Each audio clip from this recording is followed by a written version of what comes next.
You know how like when you've been doing something for a long time, right? Whether it's like skiing or being a therapist or a designer, what's something that you've been doing for a long time that you're like a veteran in? I like to sing. Maybe I'm okay in singing. So modest. So let's say, like you're comfortable with singing, right?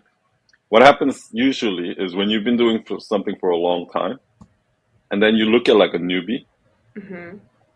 and then you see all the mistakes that they're making, right?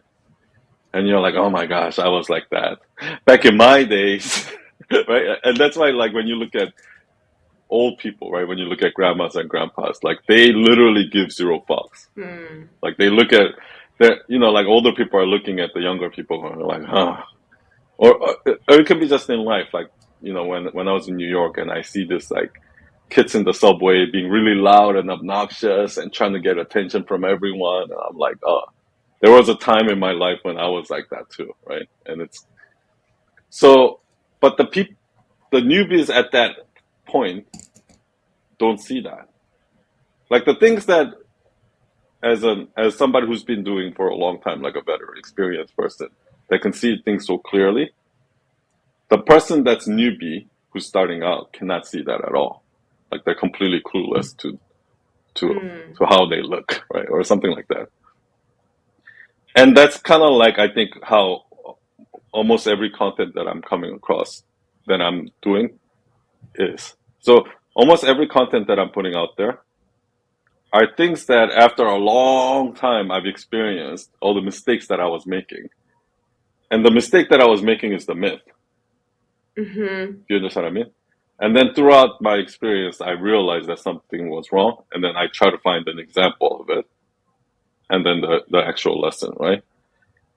But it's not going to work. Imagine that newbie that's like, for example, like, okay, when I first got a dog, and I'm sure this is similar in parenting, because like a lot of parents tell me this, right?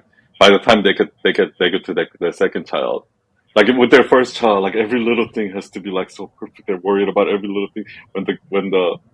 When the kid is sneezing, it's like, oh my god, take him to the Hmm. hospital. Like by the time your second child comes, third child comes, they're like a veteran, like they're like you know what I Yeah. mean? Yeah. And that's kind of how I felt with my dog. Like the first time I got a dog, I was like, as soon as the dog sneeze, we'll take him to the vet and we're like, oh, is he okay? And then by the time the second dog came around, I was like, ah, she's fine. Something like that. But obviously, if I look at a brand new dog owner, like first week, and I see them doing that, I'm like, huh, they'll get over it. Like, I'm kind of looking at them like that, right? Hmm. But imagine that person that's a newbie trying to teach the lessons that as somebody experienced trying to teach, they're trying to teach it. It's just not going to come out right because I don't actually believe that. And that's kind of what it feels like when I see people trying to teach lessons on Instagram. We're trying to make ourselves like trying to do these mystery sandwich. I'm not like, okay, I'm not buying it because and the reason why I think that happens is because when you've experienced it, you can come up with the perfect examples